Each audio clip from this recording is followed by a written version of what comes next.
तहरीक इंतशार मैं इसको कहूँगी, इन्होंने जब से ये आए इन्होंने इंतशार के सिवा कुछ नहीं किया। आप शुरू से ले जाएं 2014 के धरने में, जब चाइनीज प्रेसिडेंट ने आना था इन्होंने धरना दिया, और आज जिस तरह आपने अपने इंट्रो में बताया कि इन्होंने पंजाब असेंबली का इजलास बुलाया और अपने TADA लेके गायब हुए, उसी तरह 2014 के धरने में कि अपने तमाम मरात लेते रहे, अपनी तनख्वाहें लेते रहे, कौम का वक्त ज़ाया करते रहे।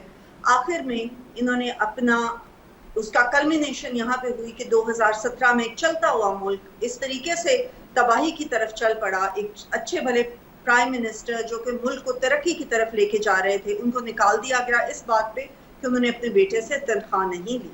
उसके बाद 2018 में एक रिग्ड इलेक्शन था, RTA ज़्यादा इलेक्शन था। ननकाना साहब ने बहुत अच्छी मिसाल है उस रिग्ड इलेक्शन की। 11,000 से ज्यादा वोट जाया हुए और 2,000 से कम वोट से जिताया गया सुबह को। लेकिन 2018 के इलेक्शन के बाद तमाम पार्टीज ने मिलकर ये फैसला किया कि मुल्क के वसी तर मफाद की खातिर हम इसकी बजाय कि हम धरने दें और मुल्क को मजीद नुकसान पहुंचाएं, हम पार्लियामेंट की सियासत करते हैं, पार्लियामेंट में आते हैं, पार्लियामेंट में बैठ के आगे चलते हैं। लेकिन इमरान खान जो कि साबका चेयरमैन है, उन्होंने आज तक कभी किसी सियासी जमात के साथ बैठना पसंद नहीं किया।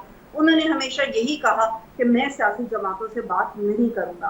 हत्ता कि 2022 में इनको आईनी तरीके से निकाला गया तो इन्होंने क्या करने की कोशिश की, इन्होंने आइन शिकनी करने की कोशिश की, असेंबलीज डिसॉल्व करने की कोशिश की। और तब से लेके अब तक कभी IMF को खत लिखते हैं, कभी ये साइफर लहराते हैं, साइफर का ड्रामा होता है। साइफर के बारे में जितने स्टेटमेंट्स ये दे चुके हैं, अमेरिका ने किया या आर्मी चीफ ने किया या नवाज शरीफ ने किया, अभी तक कोई एक स्टेटमेंट हमें पता नहीं चली कि इमरान खान क्या समझते हैं कि ये मंसूबा किसने बनाया था। और उसके बाद से लेके अब तक आप देख लें कि इन्होंने सियासी जमातों ने बारहा इनको दावत दी, आए हमारे साथ बैठे, लेकिन इन्होंने बैठना पसंद नहीं किया क्योंकि इनका तो बैठ के मुल्क को आगे चलाने का मंसूबा ही नहीं था।